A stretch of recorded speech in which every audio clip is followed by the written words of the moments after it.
This is Paul. Yes. Many individuals who are arbitrarily arrested and detained, yes, suffer physical or psychological torture, yes, during the interrogation, the questioning of the individual, yes, yes, yes.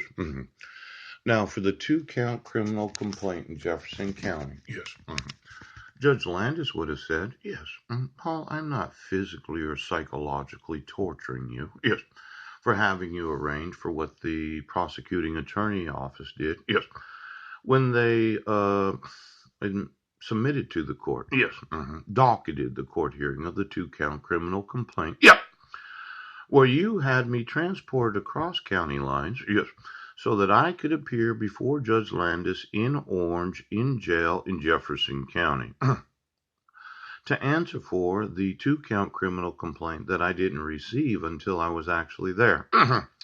Now, when speaking to Judge Landis, I asked her to read on video.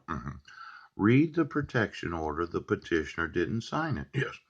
Now, there doesn't seem to be this obligation of judges to correct judges about what is actually required to issue an order for protection.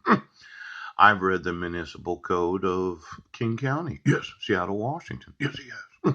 I went to the actual Supreme Court website. Yeah. Gave you a copy of the instructions of what's necessary to have the protections of an order. Yes.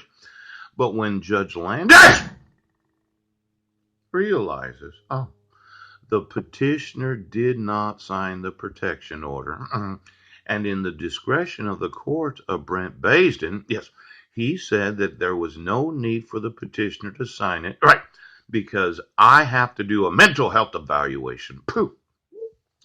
Now, every time that I've appeared in court, it's admissible as evidence, yes, of what's known as arbitrary detention, arbitrary arrest and detention, yes, where you decided to use psychological and physical torture. Now, some people would say being arraigned in the Jefferson County Jail is not physical torture. Yes. Have you ever eaten the food in jail? No.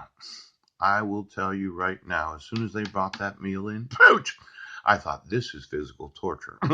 Now, as a homeless man, I actually have some real good ideas of how torturous it is to eat certain kinds of foods. And I thought for sure right now, it was physical torture, even though I only spent about 6 or 7 hours there. Yes. And then there was the idea of getting out of jail, having to walk all the way to the bank to cash a check that was issued. Yes. After the day and time that I had been released. Yes. And then there was this problem of identification.